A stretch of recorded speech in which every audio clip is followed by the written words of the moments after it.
not going to leave you ever again. Welcome home, darling. Welcome home.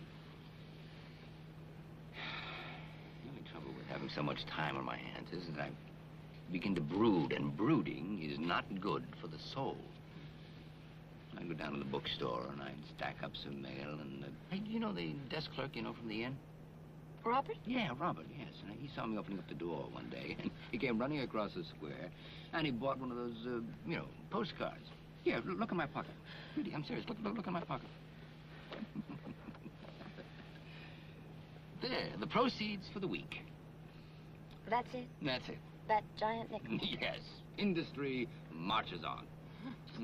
I hate that bookstore without you. I hoped you would. I was in there moving a carton of books around, and all of a sudden I had sort of a, a daydream. I dreamt a customer came in. The customer was you. I was exquisite. Don't be serious, will you? Matter of fact, you were really exquisite. But you didn't know me. You didn't know anyone. You were a stranger in town. Was I friendly? Well, I couldn't tell. Right away, that is. What you wanted to know is if I had any books on the rehabilitation of prisoners. I said, yes, I had a whole shelf on the subject. All written by the same author, Carson. That'll always be with you, won't it? No. Haven't thought about those years in a long, long time. But please, Connie, no more trips. It's a deal.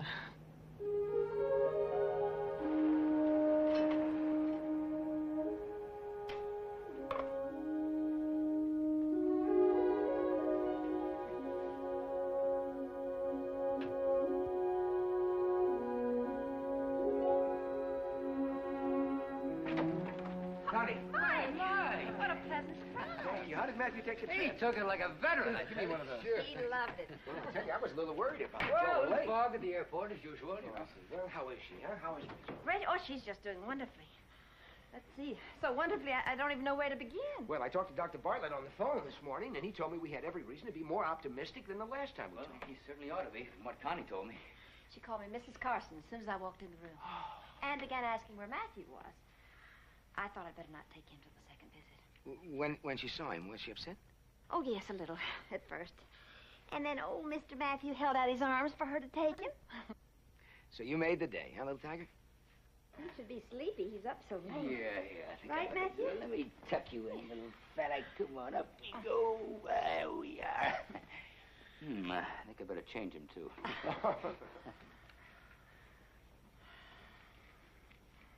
And you were right, Mike. Did me a lot of good to go down there and see her doing so well. I'm glad. You know, she's taking classes, working with her hands. Oh, that reminds me. Made by Rachel for you, with love. It's the pup, the one you gave her. Yeah, I know. Oh, she wanted to know all about you. How you looked, what you said. If you had a new girlfriend. I think you should try to get down there maybe this weekend. Well, I'll write her a thank you note when I get home. Connie, listen, I think it'd be a good idea when she gets out of the sanitarium if she could... Well, I'd like to see her in a good school with people her own age and a chance to mix and have dates and everything. I'd like to see her forget everything that happened to her up here. Well, I think that would be best for her, don't you? Would that be best for you, Mike? Yes, it would.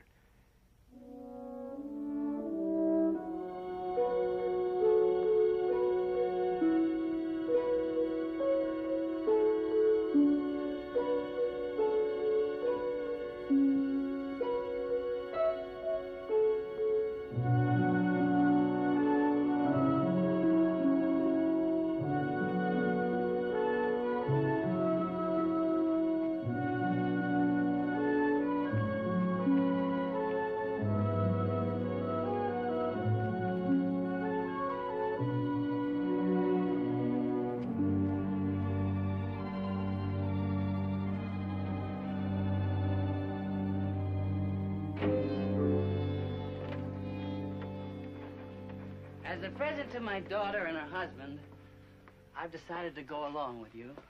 How do I know you haven't gone to the police?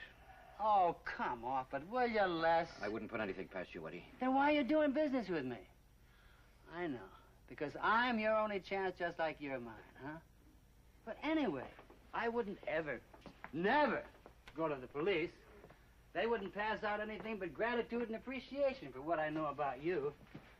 No, if I were going to blow the whistle on you, I'd go to old man Peyton.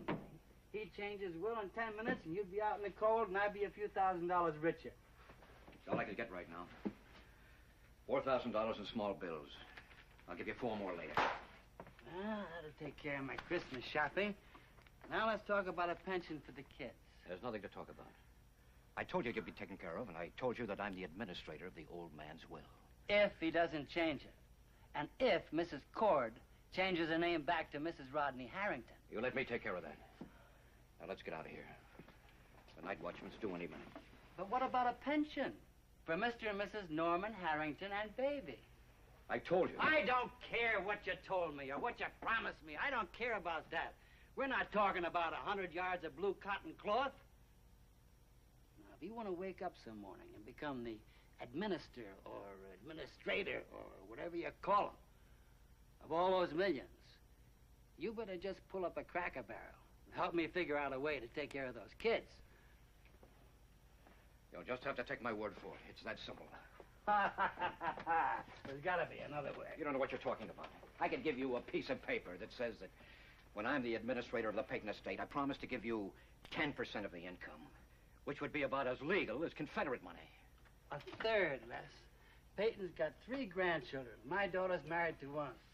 So Rita and her husband get a third. This is a ridiculous conversation. 10%, 1/3. It doesn't mean a thing unless we move quickly. Will you calm down? Leave that stuff alone. Now, just a minute. I almost got it licked. We've got to get out of here before the watchman comes. It's all over but the shouting. Now, listen to this. For services to be rendered, I promise to pay Eddie Jacks $50,000. And I put the date at the top, and there's a place for you to sign at the bottom. You're out of your mind.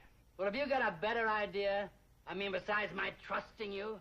Do you think I'm going to spend the rest of my life worrying about you using that to send me to prison? Well, I wouldn't use this to send you to prison. Not in a million years. Why should I? You're going to be the administrator of the estate. And I'm going to need you sitting behind a big desk smoking a great big fat cigar to make sure that I get my share. You won't do me any good in prison. And besides, it's got my name on it, too. It's going to send us both away. Not just you. Now, I've done a lot of funny things in my life. But I've never done anything goofy like turning myself in. So, you just better sign this right now because that watchman's going to be coming in any minute. If you'll get caught. Now, if I get caught, then you get caught too, buddy. No. Now, what do you think? That I'm going to do all the dirty work and you're just going to sit back and cheer me on? You know, you're going to root for me to make a touchdown, and when I get smeared, you're going to just crawl back into that nice, great, big, fat bed and forget about it? Oh, no. But don't you worry, Les. I'm not going to let myself get caught just for the fun of knowing that you'll get tagged, too. All I want this piece of paper for is to make sure, after it's over, that I can get you on the telephone. You know what I mean? Now, this is the most important thing in the world to me. It's my only chance, my last chance, and I know it. I want to just like myself a little bit before I die. And this...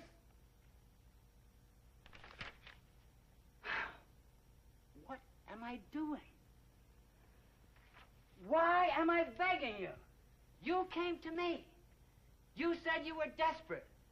And here I am. Never had blood on my hands before, never. And you... Give it to me. I'll sign it. Just one thing more. Let's go. Give it to me. I want to hear you say it. I want to hear you tell me what you want me to do. Don't be a fool. You know what I'm talking about. Go on, say it. It won't burn your mouth. Say it. I want Peyton dead. I want him dead. Preview from the continuing story of Peyton Place. She went back to Rodney because that's where the money will be. What's the difference in what she's doing now and what I used to do? There's nothing Martin Peyton ever does that Lee Weber doesn't consider himself a part of. Get to Weber, Eddie. I don't mean trust him, I mean use him. If you two had been making it all the way, your marriage could survive 100 Adrians. You better make a decision, Betty. You better let one of us off the hook.